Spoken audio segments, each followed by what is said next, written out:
ادب ہمیشہ محبتوں کے فروغ کا سبب بنتا ہے۔ بے ادبی، بے باکی، اپنی زبان کا تیزی سے استعمال کرنا یہ نفرتوں کا باعث بنتا ہے۔ ادب کرنے والے لوگ جو ہوتے ہیں ان سے ملاقات کر کے محسوس ہوتا ہے کہ یہ ادب والے ہی نہیں، صرف ان کی کسی نے تربیت بھی کی ہے۔ اور بے ادبی، توہین کسی شخص کے لیے ہتک لہجہ اختیار کرنا یہ بتاتا ہے کہ شخص غیر تربیت یافتہ ہے۔ آپ جب ادب کرنے والے ہو جاتے ہیں، پیار کرنے والے ہو جاتے ہیں، تعظیم کرنے والے ہو جاتے ہیں، تو آپ نا معاشرے میں سکون پیدا کرتے ہیں۔ میٹرک کر کے، پی ٹی سی کر کے کوئی آدمی اسکول میں ٹیچر لگ گئے تھے۔ ایک شخص نے ان کے پاس تعلیم حاصل کی، پرائمری میں ان کے پاس پڑھا، پھر بعد میں اس نے ماسٹر کی ڈگری لی، پھر اس نے ایم فل کیا، پھر اس نے پی ایچ ڈی کی، پھر ایک بہت اونچی پوسٹ پر وہ آفیسر ہوئے۔ ایک بہت بڑی گاڑی اللہ نے انہیں دے دی۔ اتفاق ایسا ہوا کہ ایک دن وہ اسکول ٹیچر اپنی سائیکل پر، ریٹائر ہو گئے ہیں لیکن کوئی بڑی تنخواہیں نہیں ہوتی تھی پرانے زمانے میں اساتذہ کی، اب تو پھر بھی کچھ حوصلہ افزا معاملات ہیں۔ تو وہ ٹیچر اپنی سائیکل پر سمجھیے آ رہے ہیں گاؤں سے، اور ان کا وہ شاگرد جو کبھی کسی سن میں ان کے پاس پرائمری میں شاگرد رہا، وہ بھی آ رہا ہے گاؤں واپس، لیکن وہ پجاروں پہ آ رہا ہے۔ وہ ایک بڑی گاڑی پہ، 1.5 کروڑ کی گاڑی پہ بیٹھا ہے اور وہ گاؤں آ رہا ہے شہر سے۔ اس نے جب سامنے دیکھا نا میرے استاد صاحب آ رہے ہیں، اس نے گاڑی روک دی، نیچے اترا، استاد جی کو سلام کیا، پھر کہا استاد صاحب یہ بچہ جو ہے نا یہ آپ کا سائیکل لے آئے گا، میں آپ کو اپنی گاڑی پہ نہ لے جاؤں جہاں آپ نے جانا ہے، پھر میں گھر چھوڑ دوں گا۔ استاد صاحب نے جانا اپنی سائیکل پہ ہی ہے، شکریہ ادا کیا، دعائیں دیں، بیٹھے اپنی سائیکل پہ ہی۔ اس نے نہ نذرانہ دیا انہیں، نہ تحفہ دیا ہے، نہ پیسے دیے، نہ ان کی پینشن میں اضافہ کیا ہے، نہ انہیں بڑا گھر لے کے دیا ہے۔ کیا کیا اس نے؟ ادب کیا ہے۔ اس نے اپنے استاد کا احترام کیا ہے، اس نے ان کی تعظیم کی ہے۔ نتیجہ اس کا کیا نکلا کہ استاد صاحب جب دوبارہ اس سائیکل پہ بیٹھتے ہیں نا تو انہیں محسوس ہوتا ہے میرا سائیکل تو پجاروں سے مہنگا ہے، اس لیے کہ پجاروں والے تو اتر اتر کے سائیکل کو سلوٹ کر رہے ہیں۔ انہیں یہ فیل ہوتا ہے کہ یہ مہنگا ہے۔ جب آپ کسی کو احترام دیتے ہیں، کسی کی قدر کرتے ہیں، کسی کے ساتھ آپ کا رویہ عقیدت والا ہو جاتا ہے، تو اس کا لازمی نتیجہ یہ نکلتا ہے کہ سوسائٹی میں سکون پیدا ہوتا ہے۔ دو قسم کے بچے ہوتے ہیں، ایک بچہ وہ ہوتا ہے جس سے ماں باپ بات نہیں کرتے، کوئی کام نہیں بتاتے، کوئی گفتگو نہیں کرتے، وہ کہتے ہیں اس کو تمیز ہی نہیں ہے بات کرنے کی، پتہ ہی کوئی نہیں کیا کہہ دے گا۔ وہ بیٹا ہے، وہ ہو سکتا ہے اس کی وہ کسی کے سامنے شکایت نہ کرے لیکن وہ اسے کوئی کام نہیں بتاتے۔ ایک بچہ ایسا ہوتا ہے جس پہ ماں باپ سارا ہی بوجھ رکھ دیتے ہیں، انہیں پتہ ہوتا ہے کہ میں نے جو اس نے کہنا ہے وہ اس نے کر دینا ہے۔ اب وہ بچہ سکون دیتا ہے، ماں باپ اس کی وجہ سے اپنے دل میں راحت محسوس کرتے ہیں۔ ماں باپ بوڑھے تھے، وہ بچہ گھر آ گیا، دو رویے ہیں، آپ کو سمجھانے کے لیے چند مثالیں عرض کر رہا ہوں۔ ماں باپ بوڑھے ہیں، گھر میں غریبی ہے، بچہ ڈیوٹی سے آیا ہے، اب ماں باپ اسے کوئی کام کہنا چاہ رہے تھے، دونوں نے منصوبہ بندی کی ہے اور لفظ جمع کیے ہیں، اپنی سادگی میں کچھ جملے تراشے ہیں۔ بیٹا جب آیا تو بڑے دھیمے لہجے میں کہا پتر ہمیں تیرے وسائل کا بھی پتہ ہے، مسائل کا بھی پتہ ہے، تنخواہ کتنی ہے ہم جانتے ہیں، خرچے کتنے ہم جانتے ہیں، لیکن پتر ہم بھی تیرے علاوہ کس کو کہیں، تیری بہن غریبنی کو 10-20 ہزار کی ضرورت پڑ گئی ہے تو کو مہربانی کر اس کے ساتھ۔ اور بڑے دبے لفظوں میں، ڈر کے، محتاج جملوں میں۔ اب بچہ تو ایسے ہوا جیسے پہلے سے ہی تیار بیٹھا تھا، لاوا تھا، پھٹ گیا، کہنے لگا ابا جی آپ ہر وقت مجھے تکلیف ہی دیتے رہتے ہیں، اماں ہر وقت آپ کام بتاتی رہتی ہیں، بہن کو سمجھائیں نا آپ کہ میرے پہلے بڑے مسئلے ہیں، میں کہاں سے اسے پیسے دوں، آپ اسے کہیں۔ ماں باپ بیچارے ساری رات روتے رہتے ہیں، یار یہ اس نے کیا کیا، نہ دیتا چلو ڈب سے جواب دے دیتا۔ ایک رویہ دوسرا ہے، بیٹا گھر آیا ہے، ماں باپ نے بات کی، کہا پتر وہ تیری بہن کو کوئی ضرورت تھی اور ہم تیرے مسائل وسائل دونوں کو جانتے ہیں، دل نہیں کرتا تجھے کہنے کو، لیکن پھر ہم تو اب عمر کے اس حصے میں ہیں کہ مزدوریاں نہیں کر سکتے، تجھے ہی کہنا ہے، تو اگر تو محسوس نہ کرے تو کچھ رقم کی ضرورت تھی۔ تو پتر اٹھ کے قریب بیٹھ گیا ماں باپ کے، اور اس نے ہاتھ پکڑ کے باپ کا چوم کے کہا، ابا جی مجھے آپ ڈر ڈر کے کام نہ بتایا کریں، آپ حکم کریں، میری جان بھی حاضر ہے۔ یہ 20,000 کی کیا بات ہوئی، آپ جتنے کہیں گے میں بندوبست کروں گا۔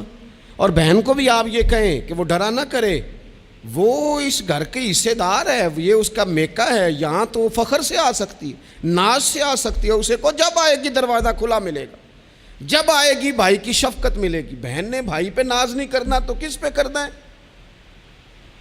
روئیں گے اس کے ماں باپ بھی ساری رات ہی، پر دعائیں دیتے روئیں گے، روئیں گے، ان کا بھی تقیہ بھیگ جائے گا، پر ساتھ وہ یہ کہیں گے، یا اللہ اس طرح کی اولاد سب کو عطا کرنا، یا اللہ دیکھنا اس بیٹے کو کبھی تیز ہوا نہ لگے۔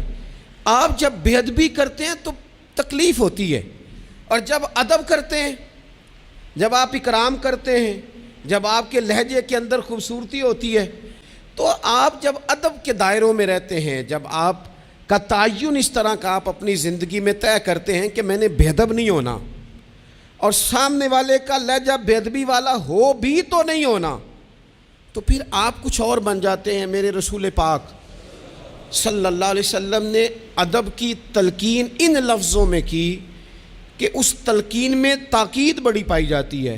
اللہ کے حبیب نے فرمایا، جو چھوٹے پہ شفقت نہ کرے اور بڑے کا اکرام نہ کرے، اس کی سزا کیا بیان کی؟ فرمایا، من لم یرحم صغیرنا ولم یعکر کبیرنا، جو رحم نہ کرے ہمارے صغیر پر، اکرام نہ کرے ہمارے کبیر کا، ہمارے بڑے کا، اس کی سزا کیا ہے؟ فرمایا فلیس منا، وہ ہم میں سے ہے ہی نہیں، ہمارے میں سے نہیں ہے وہ۔ اس نے جو ادب کا خاص حسن ہمارے دین نے دیا ہے، جب اس نے فالو ہی نہیں کیا تو پھر وہ ہم میں سے۔ اور ادب سے مراد صرف خوشامد کرنا نہیں ہوتا۔ بعض لوگ سمجھتے ہیں کہ ٹھیک ٹھاک خوشامد کرو تو ادب والے ہیں ہم، اور بعض لوگوں کو خوشامد کا نشہ بھی لگا ہوا ہوتا ہے، تو خوشامد اچھی کریں تو وہ بھی کہتے ہیں بندہ بڑا با ادب ہے۔ میں اکثر کہتا ہوں ہاتھ چومنا بھی ادب نہیں۔ ادب تو یہ ہے کہ آپ کسی کا جب بھی ذکر کریں خیر کے ساتھ ہی کریں، آپ جب بھی کسی کے بارے میں آپ بات کریں تو آپ کے رویے سے ادب چھلکے، خالی جھک جانا تو یہ تو بھائی مطلب کے لیے بھی بعض اوقات ہو جاتا ہے، اس کی کوئی ضرورت نہیں، کوئی اس کی حاجت نہیں۔ بہت سارے لوگ ایسے ہیں جنہوں نے ہمارے کبھی ہاتھ نہیں چومے، لیکن ہمیں صحیح طرح پتہ ہے کہ جو کہیں وہ مانتے ہیں۔ نیرا ہاتھ کا بوسہ لینا اور نیرا جناب سلوٹ کرنا اور سامنے آنا تو کہنا بلے بلے، اس سے بعض اوقات تکلف پیدا ہوتا ہے، مزاج کے اندر بعض اوقات شدت پیدا ہوتی ہے، اس کی ضرورت نہیں ہوتی۔ ادب ہمیشہ، اور ادب کے بڑے دائرے ہیں۔ اب صحیح بخاری میں حدیث ہے، استادوں کے مقابلے میں مسئلہ نہیں بتانا چاہیے، یہ بھی ادب ہے، آتا بھی ہو تو نہیں بتانا، بڑے بیٹھے ہوں تو کسی کو نصیحت نہیں کرنی چاہیے، یہ بھی ادب ہے۔ صوفیاء تو یہاں تک فرماتے ہیں کہ شیخ بیٹھا ہو تو تسبیح نہ چلاؤ، وہ تمہیں نصیحت کر رہا ہے، تم تسبیح چلا رہے ہو، تم اسے بتانا چاہ رہے ہو کہ میں تو نیک آدمی ہوں، تو باتیں کر رہے ہو میں اللہ اللہ کر رہا ہوں۔ ادب کے جو معیار دین نے طے کیے ہیں ان کو آپ دیکھیں، اپنے بزرگوں کے سامنے آپ کو مسئلہ آتا بھی ہے تو نہ بتائیں، آپ ادب کا ماحول بنائیں، آپ کی طبیعت ادب والی ہو، ذوق ادب والا ہو، مزاج ادب والا ہو۔ حضرت عبداللہ ابن عمر، یہ صحیح بخاری میں حدیث ہے، حضرت عبداللہ ابن عمر رضی اللہ تعالیٰ عنہ کہتے ہیں میں نبی پاک علیہ السلام کی بارگاہ میں حاضر تھا اور کبار صحابہ بیٹھے ہوئے تھے، بڑے بڑے جید لوگ، کہتے ہیں بڑے بڑے اکابرین صحابہ بیٹھے تھے، تو حضور نے سوال پوچھا، نبی پاک علیہ السلام نے فرمایا بتاؤ وہ درخت کون سا ہے جس کی مثال مومن کی طرح ہے، جو پھل زیادہ دیتا ہے، محبت زیادہ کرتا ہے، کون ہے جس کی مثال مومن کی طرح ہے؟ حضرت عبداللہ ابن عمر فرماتے ہیں کہ مجھے پتہ تھا کہ کھجور کا درخت ہے. یہ صحیح بخاری ہے. او دوستو سننا بھلا میں کیا کہہ رہا ہوں. فرماتے ہیں مجھے پتہ تھا کھجور کا درخت ہے، پر چونکہ ابو بکر صدیق بیٹھے تھے، چونکہ عمر فاروق بیٹھے تھے، چونکہ عثمان غنی بیٹھے تھے، چونکہ مولا علی بیٹھے تھے، چونکہ بڑے بڑے اکابرین بیٹھے تھے اور میں تھا بچہ. فرماتے ہیں جواب آتا بھی تھا تو میں نے اس لیے نہیں دیا کہ میرے باپ بیٹھے ہیں، میرے چچا بیٹھے ہیں، ان کے ہوتے ہوئے صلاح دوں، ان کے ہوتے ہوئے میں بات کروں. فرماتے میں نے بتایا نہیں. لیکن جب کسی نے نہ بتایا تو حضور نے خود فرمایا وہ کھجور کا درخت ہے. فرماتے ہیں میرے دل میں خیال آ گیا کہ میرے ذہن میں جو جواب تھا بالکل ٹھیک تھا. دیا کیوں نہیں؟ بتایا کیوں نہیں؟ جواب آتا تھا پھر بھی نہیں بتایا. اس لیے کہ بڑوں کا ادب قائم رہے، بڑوں کا مزاج قائم رہے. لیکن یہاں تو بھائی استادوں کے ہاتھ سے 1 منٹ میں نکل جاتا ہے سارا کچھ. شاگرد کہتا ہے میں بتاتا ہوں نا استاد جی تو گوگل چلاتے نہیں اور میں تو گوگل کا مفتی ہوں پورا، میں نے تو مسئلہ نکال بھی لیا ہے، میں ابھی میں نکال کے دیتا ہوں. یہاں تو عبارتیں ٹھیک کرا رہے ہوتے ہیں طلباء اپنے اساتذہ کی، یہاں تو مرید کہہ رہے ہوتے ہیں کہ آپ مجھ سے رائے لیں. میں آپ کو بتاتا ہوں کہ پیری مریدی صحیح کیسے چلتی ہے. میں بتاتا ہوں آپ اپنی زندگی میں جب آداب لے آئیں گے، جب ادب لے آئیں، اور شدید ایمرجنسی بھی ہوتی تھی نا تو صحابہ ادب نہیں بھولتے تھے. بعض اوقات ایمرجنسی میں ادب نہیں ہوتا. مطلب یہاں خدا نہ خواستہ میرے کپڑوں کو پیچھے آگ لگ جائے تو آپ کیا کہیں گے؟ پیر طریقت، راہبر شریعت، فلانا صاحب فلانا، جب تک سارے کپڑے جل جائیں. اگر ایمرجنسی ہو جائے نا، کپڑوں کو آگ لگ جائے تو کہا جاتا ہے جناب آگ لگ گئی آپ کے کپڑوں کو. ہو سکتا ہے نام لے کے کوئی پکارے مولانا صاحب وہ دیکھیں آگ ہے، اتنے لمبے لقب نہیں ہوتے. لیکن صحابہ ایمرجنسی میں بھی حضور کا ادب کرتے. حضرت صدیق اکبر غار ثور میں ہیں، ایڑی پر ڈنگ مار رہا ہے سانپ، اور سانپ کا نام لے لے تو بندہ گھبرا جاتا ہے، لیکن ایڑی پہ ڈنگ مارا جا رہا ہے، جب تک ڈنگ لگ رہا ہے بار بار. اب اس کا اثر تیز ہوا، اس زہر کا اثر جب جسم پہ ہونے لگا تو آنسو آنکھوں سے نکلے، وہ حضور کے چہرہ نور پر آئے. تو محبوب نے فرمایا کیا ہوا؟ کہنا چاہیے تھا نا سانپ سانپ سانپ سانپ. پر صدیق اکبر ادب نہیں بھولے، کہنے لگے فدا کا ابی و امی یا رسول اللہ. حضور میری ماں بھی قربان، حضور میرا باپ بھی قربان، فدا کا روحی و قلبی یا رسول، حضور میرا دل بھی قربان، حضور میری روح بھی قربان. یا رسول اللہ وہ سانپ نے ڈس لیا مجھے. ادب نہیں بھولے. وقت بدلنا ہے تو بدل جائے، لیکن آداب کبھی بھی امت کے ہاتھوں سے جانے نہ پائے. آداب کا ہر وقت خیال رکھا جائے، ہر وقت خیال رکھا جائے. ہر جگہ ضروری نہیں کہ کوئی تنقید کا پہلو ہی نکالا جائے، ہر شخص کی نیت پر شک ہی کیا جائے، یہ ضروری نہیں.